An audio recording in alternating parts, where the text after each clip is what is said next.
señores, el espectacular cambio, la tremenda transformación que se dio a lo largo de esta semana, ¿verdad? Que algunos consideran como un hecho realmente histórico, especialmente para nuestra América Latina, la reanudación de relaciones diplomáticas entre Estados Unidos y Cuba, marca el interés general de todos, y esto uno lo observa en los portales internacionales de información, donde aún 72 horas después se mantiene el interés, se mantienen los análisis, se buscan explicaciones, se trata de mirar hacia el futuro, tratando de deshuesar, digamos, desmalezar básicamente la situación que se da ahora entre dos países que han estado absolutamente encontrados entre ellos durante más de 50 años.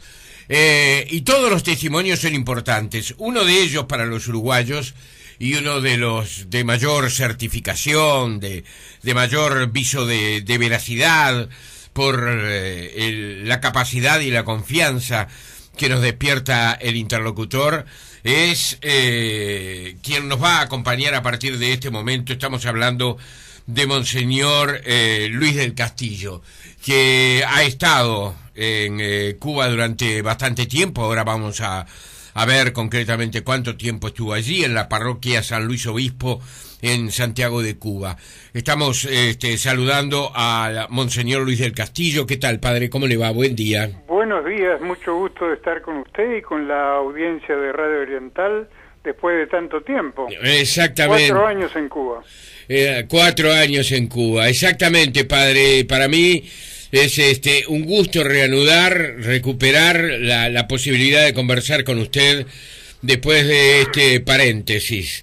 4 años en Cuba. ¿Le sorprendió la noticia esta semana?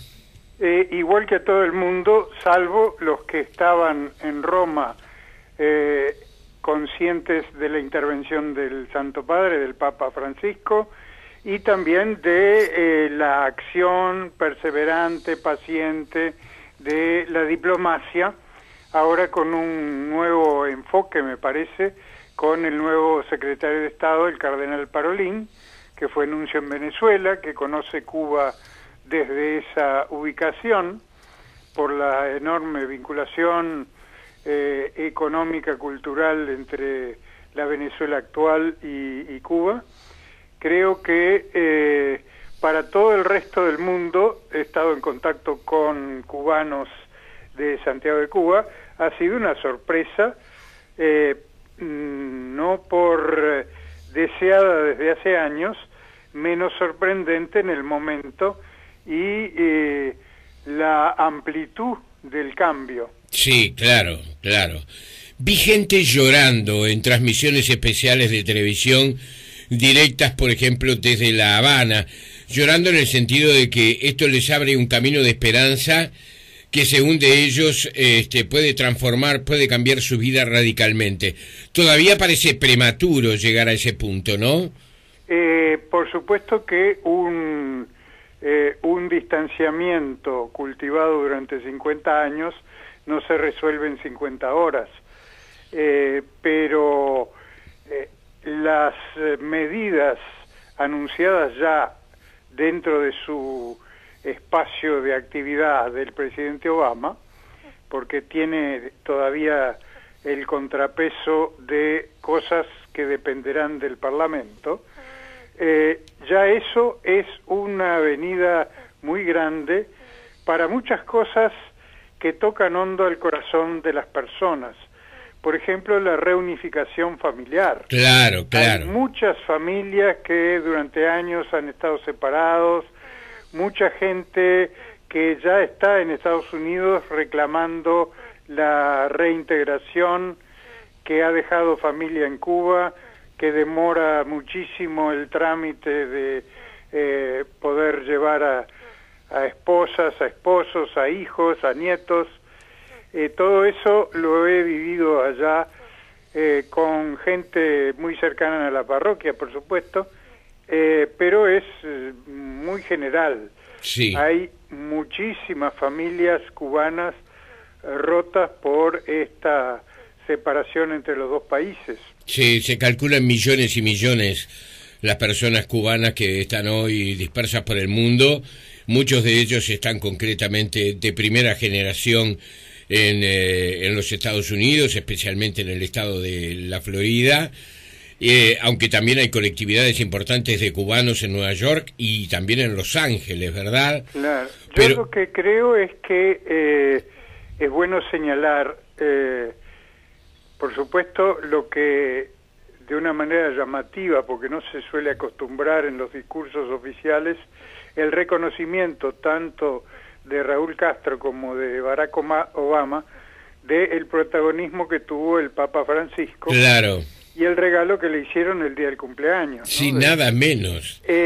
Pero hay que destacar también cómo el episcopado norteamericano ha sido constantemente contrario a esta separación, a este embargo, ha estado siempre atento a la Iglesia en Cuba y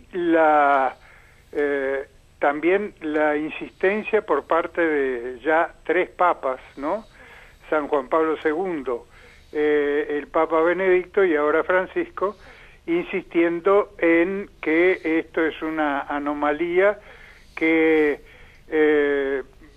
perjudica fundamentalmente a Juan Pueblo en Cuba, ¿no? Claro. Porque mucha gente se ha opuesto, gente que fue muy perjudicada económicamente, afectivamente, de una manera muy honda, o sea que toca el nervio de muchos cubanos que fueron afectados por la revolución y que se oponen a todo tipo de vínculo.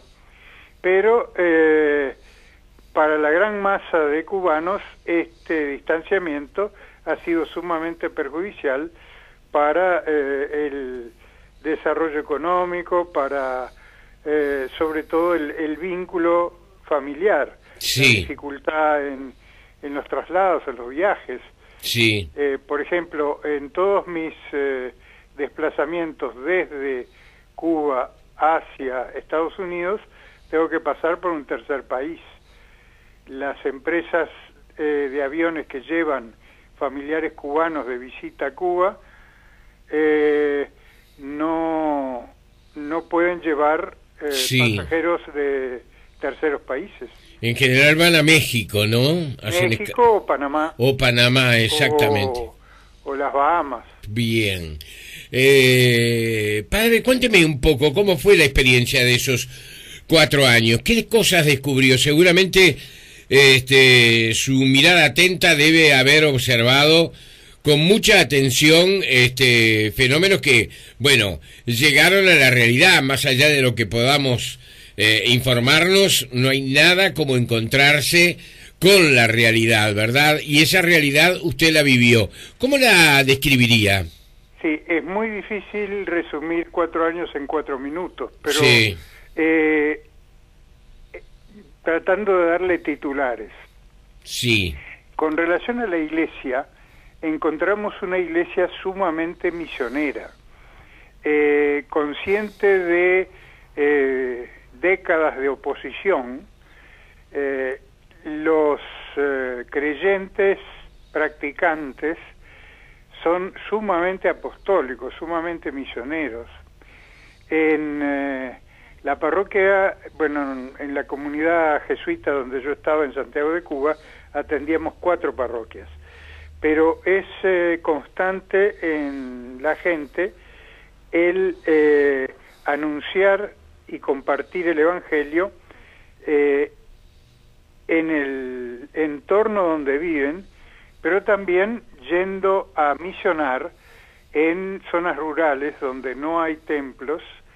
La gente se reúne en casa de familia, aún en campaña, por ejemplo, las celebraciones habituales son celebraciones de la palabra al aire libre, frente a una casita rural, a lo que aquí llamaríamos un ranchito. Uh-huh.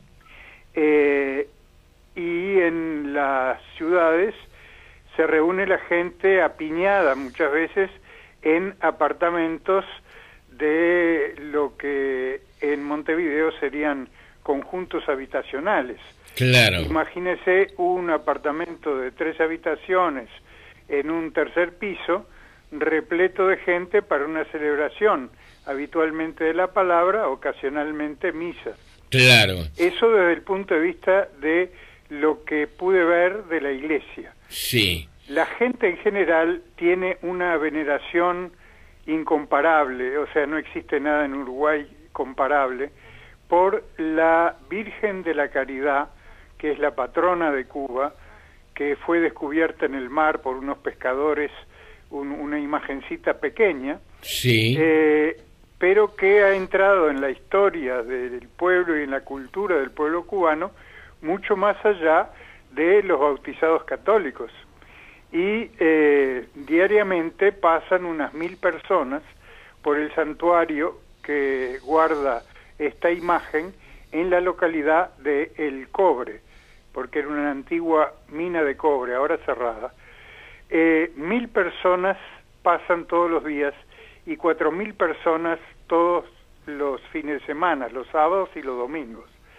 Es notable cómo gente no vinculada a la Iglesia Católica, que tienen con esa imagen un vínculo, como podríamos definir, como un ícono de la cultura y de la nacionalidad cubana.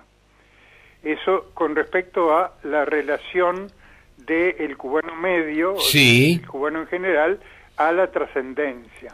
Es decir, padre, que han mantenido esa relación con todo lo que tiene que ver con la veneración de Dios, más allá de la separación e incluso la persecución que el régimen cubano impuso en su momento, digamos, a las manifestaciones religiosas.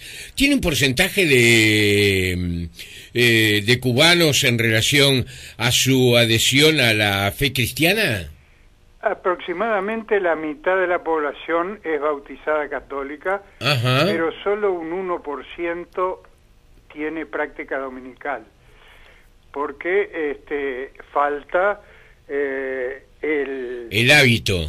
No, falta la formación. Sí. Tenemos que pensar en por lo menos 40 años, porque los últimos 10 años las cosas se han ido cambiando, sí, 40 años de ayuno total en materia religiosa, no solo católica, sino de cualquier religión. Sí. En este momento las cosas están cambiando, y un hito significativo, yo no sé si se puede ver por internet, lo que fue la peregrinación de esta imagen de la Virgen en el año 2010, principio del 2011, a través de toda Cuba, pueblito por pueblito, ciudad por ciudad, barrio por barrio, que convocó ríos de gente.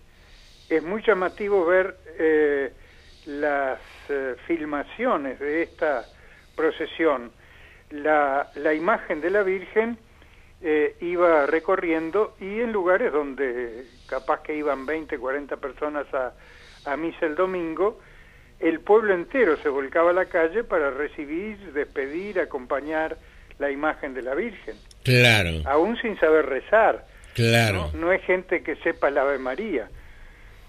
Uh-huh. Pero es gente que en esa imagen de María, con el lema María nos lleva a Jesús, María por la caridad, sí, ¿no?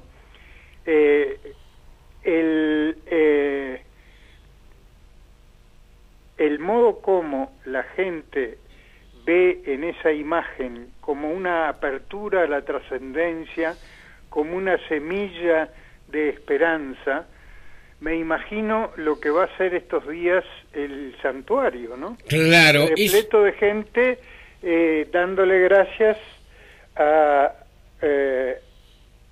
María, como que visualizada en esa imagen, sí, por algo que evidentemente y espontáneamente la gente va a agradecerle a Dios. Claro.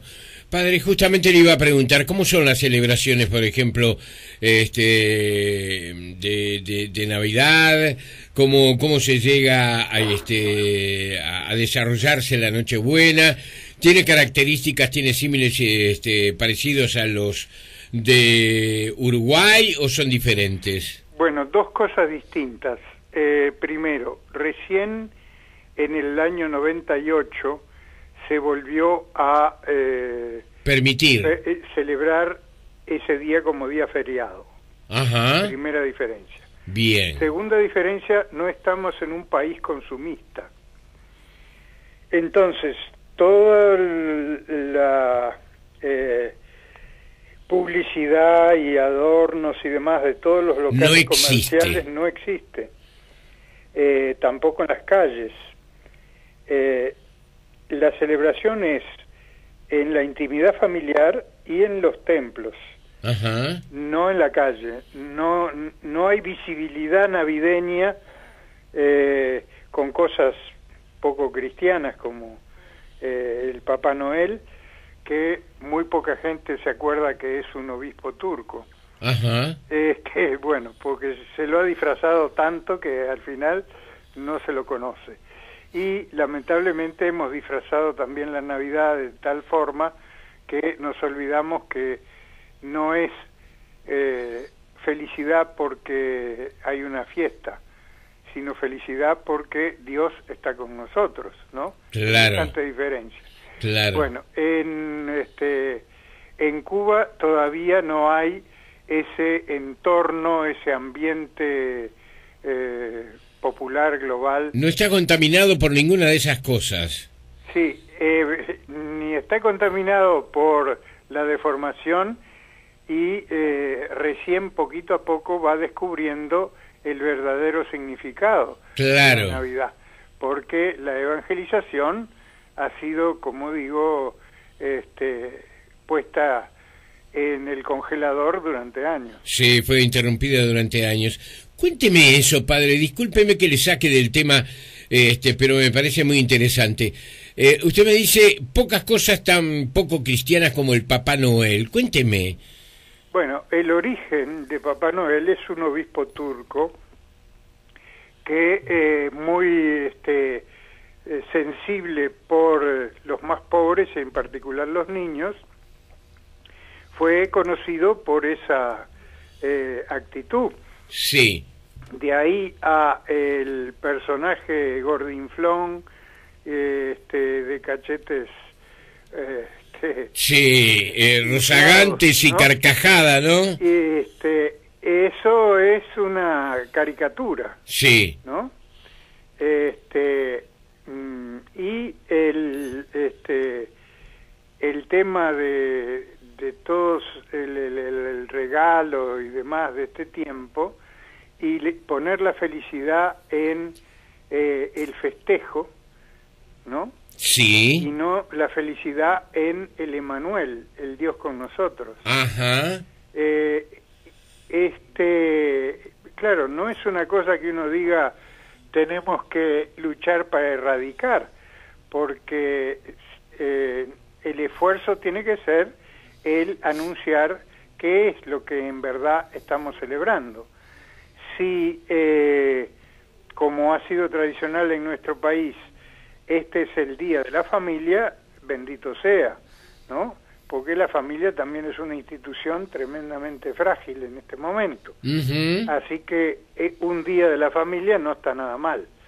Que sea la ocasión para un intercambio de buenos deseos de paz, de deseos de armonía, de felicidad, de reencuentro familiar, de reencuentro con los amigos, todo eso está excelente, ¿no? Sí. Simplemente yo creo que de parte de los creyentes tenemos que no perder nosotros de vista dónde está la fuente de nuestra felicidad y dónde está la fuente de nuestra alegría.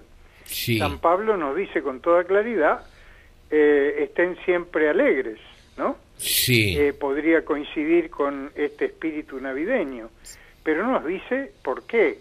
Estén siempre alegres porque el Señor está cerca, el Señor viene, el Señor sigue viniendo. Y nos dice el modo. Todo esto está en la carta de Pablo a los Filipenses en el capítulo 4.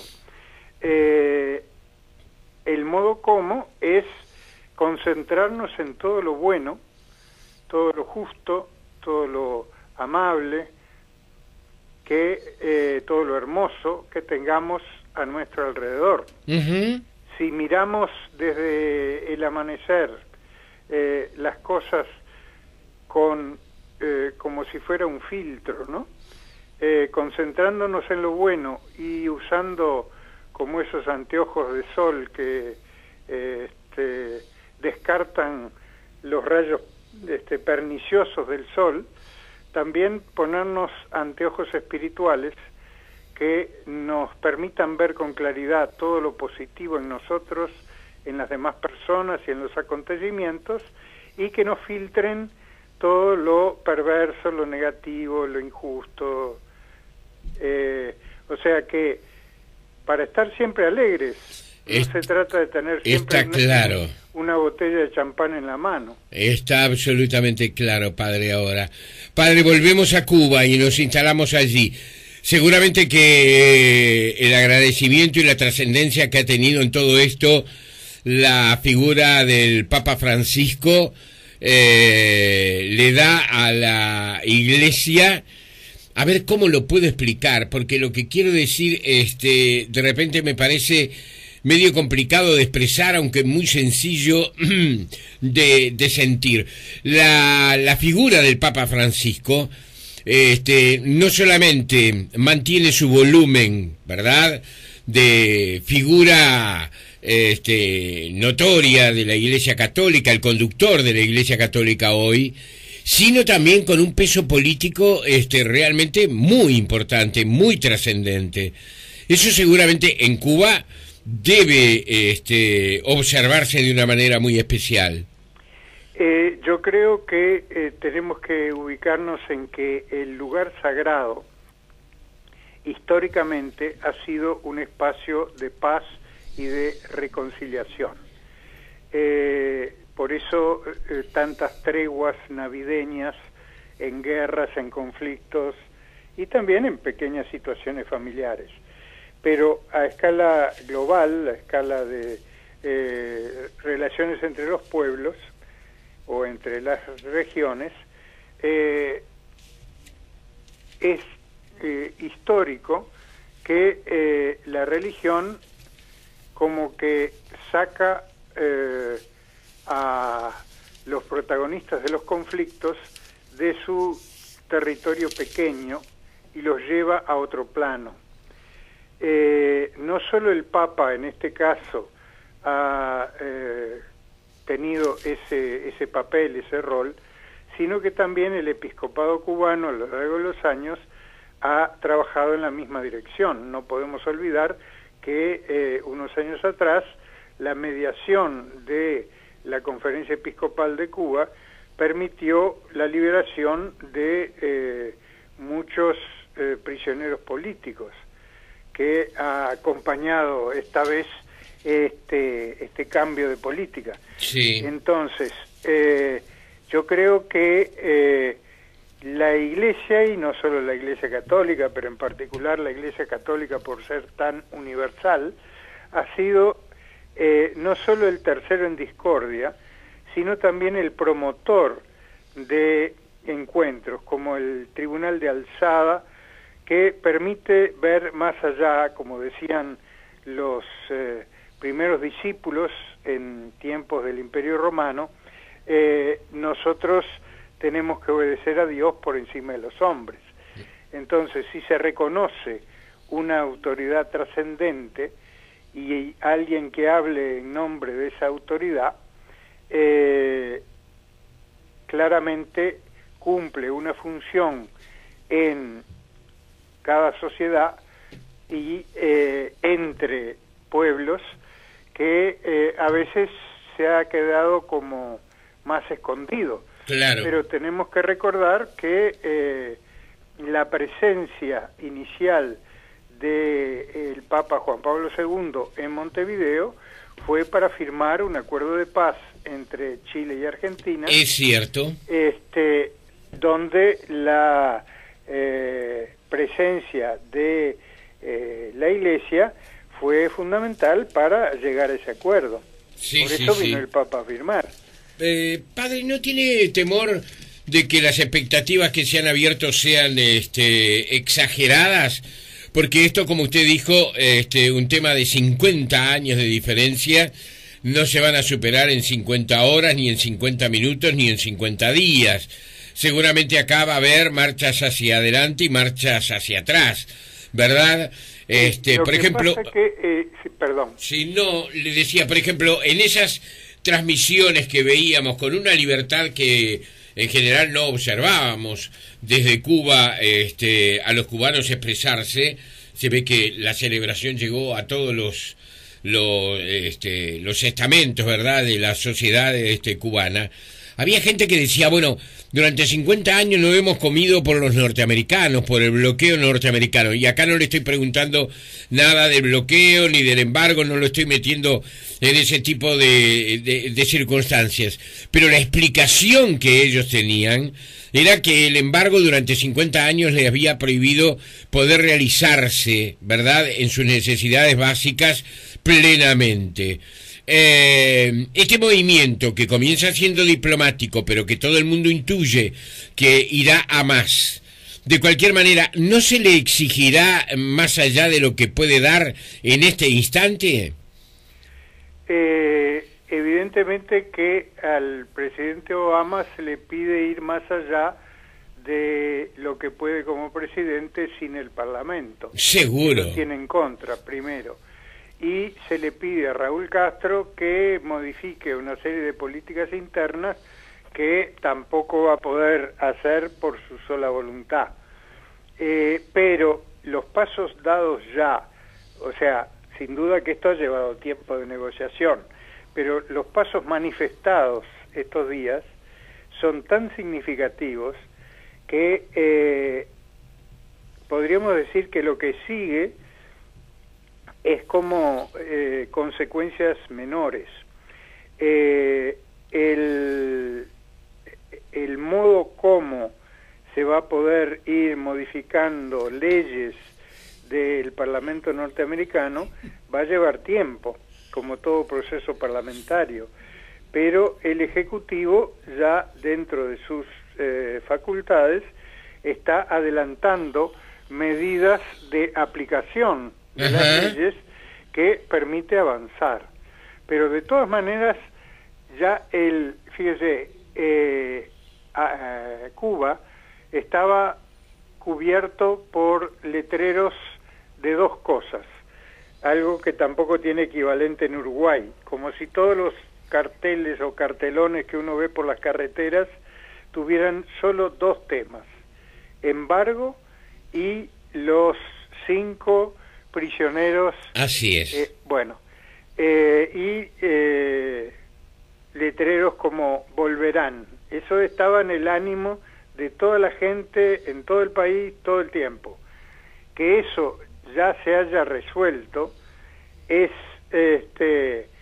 como algo tan fuerte como romper el muro de Berlín. Sí, sin duda. Llevó años la reunificación de las dos Alemanias. Sí. Pero yo creo que hoy lo que sucedió estos días equivale simbólicamente a ese romper un muro.